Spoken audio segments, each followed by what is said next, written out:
pull it in and play with it. I was wondering what that was. It's connected to her necklace. And you can choose the different colors of the ribbon. Oh, and you can tie So it I feel differently. red today. Lovely. Yes. We have our spring flowers on That's right. today. Yes. So, and she is located on Ocean Drive across from Palm Court.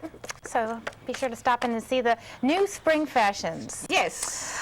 Today's lesson, not Don't take your life too seriously. No, because it's too short to take too seriously. Absolutely. Besides, you're here to have fun. Go ahead. Well, yeah, it is the truth, you know. If we take it too seriously, before we know it, our life is gone, and we never really stopped and smelled the roses, you know, as they say. But she talked in the lesson about sprinting. Most of us are like on the sprint, but life is really a marathon. Exactly. Long distance. It's endurance. And you know, I hate to say it, but it is my problem. I'm always rushing. Always. Like, someone calls me on the phone, I'm frantic, I gotta go, I can't talk, I have things to do, there's no time in the day. Well, I'm talking in my lesson about all this being connected 24/7, the cell phone, the beeper, voicemail, email, oh mine. But you know, like you said, you know, mentioned in the lesson about how all these modern technologies are supposed to make our life simpler, but you think they make our life more hectic, don't you? Absolutely. Well, let me give you an example. Have you ever gone to the beach or been in a place or restaurant, okay, and you have your partner, your friend, somebody with you, and one of the person is on the phone. It's annoying. I think that is so rude. Why? Because if I took my time to share my time with you, and then you're gonna be someplace else when somebody else, I think that can ruin your relationships. I think it's very unpolite. Can you say that? Yes. Yes. I just want to make sure I don't make it up. But, you know, I see couples in restaurants on the beach. People, you know, they stop their workout just to talk on the phone. I mean, and I'm not denying that it might be some emergency, that everything has a place. My problem with it is the extreme. Because if you take me out to dinner, you're my boyfriend or my husband, and you with somebody else on the phone, I kick you.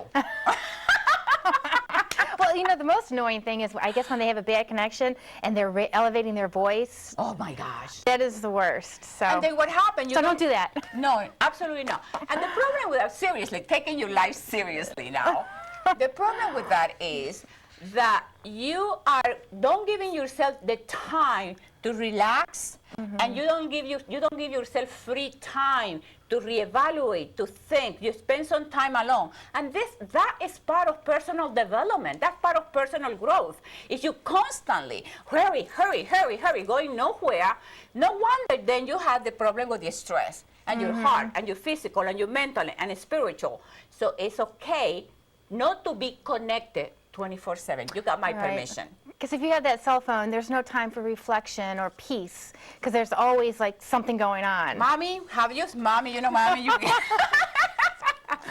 have you gone in your car driving and somebody's driving like this? That's me. You know, and that is dangerous. I think it's dangerous because you have to, you know, that's why you have two hands so you can drive efficiently. But if you're going like this and you have to make a turn and something happens, you get yourself in trouble. So I think we have to have some kind of limitation, some kind of common sense when it's okay and when shall I be here, now, in the present moment. Got it? Got it. So no more cell phones when you're driving. But you know, before we get off base here, I wanted to mention something, kind of taking a step back here, about rushing through things. Do you remember when you were a child, summers seemed to last forever? Yes. The summer seemed like an eternity. Yes. But now it's like gone in a flash. Exactly. And I think it's because of the rat race. Exactly. We're always so rushing to do everything, but when you're a child, you don't live like that, and time seems to just linger. Exactly. So if you want your time to linger, what you need to do is to get bored. See? That's the solution. You just get bored. When you're bored, the time goes slow. That is true. That, you know, it's kind of a strange paradox. Yeah, but the life is a paradox. You know, it's always like that. But seriously, and it goes fast because we don't take the time, we don't slow down. We think that we have to be rushing everywhere. When you know for a fact that wherever you're supposed to be at any particular time, you are always there at the right time, at the right place, doing the right things, whether you rush or not. And that's what I give that affirmation, which is very powerful, because if you do that affirmation that you have plenty of time to do everything you want, no matter what, you always will be there on time. I'm never late any place because I do my affirmation. I'm always all the time. She remains calm. Poised. But reading the lesson and thinking about it, it reminded me of this book that my husband just picked up, and it's a real quick, easy book to read, and it's called Live as If You Were Dying by Tim McGraw. And there's a few things in here that I thought were really nice. It says, tell a little girl with missing front teeth that she's beautiful.